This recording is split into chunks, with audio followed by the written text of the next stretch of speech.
राधे राधे सभी को, जय श्री कृष्णा। स्वागत है आप सभी का हमारे यूट्यूब चैनल में।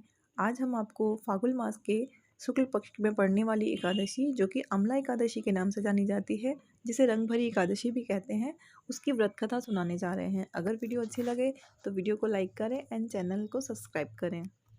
फाल्गुन महीने के शुक्ल पक्ष की एकादशी तिथि को आमलकी एकादशी के नाम से जाना जाता है।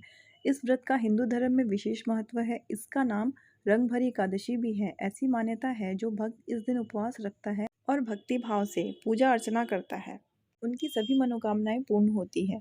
यह एकमात्र एकादशी है जिसका संबंध भगवान शंकर से है। इस दिन काशी विश्वनाथ वाराणसी में भगवान शिव और माता पार्वती की विशेष पूजा होती है। मान्यता है कि इसी दिन बाबा विश्वनाथ माता गौरा का गौना कराकर पहली बार काशी आए थे। तब उनका स्वागत रंग गुलाल से हुआ था। इस दिन जगत के पालनहार श्री हरि विष्णु के साथ आंवले के पेड़ की पूजा की जाती है। कहा जाता है कि आंवले का पेड़ भगवान विष्णु को अत्यंत प्रिय है। इस दिन पूजा के दौरान आमलकी एकादशी की व्रत कथा पढ़ने का विधान है। इससे भगवान विष्णु शीघ्र प्रसन्न होते हैं। ऐसे में चलिए जानते हैं आमलकी एकादशी की व्रत कथा के बारे में।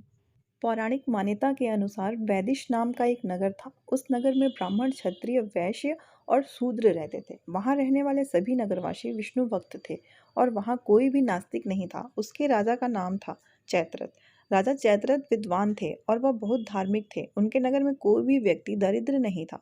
नगर में रहने वाला हर शख्स एकादशी का व्रत करता था। एक बार फागुन महीने में आमलकी एकादशी आई। सभी नगरवासी और राजा ने यह व्रत किया और मंदिर में जाकर आंवले की पूजा की और वहीं पर रात्रि जागरण किया।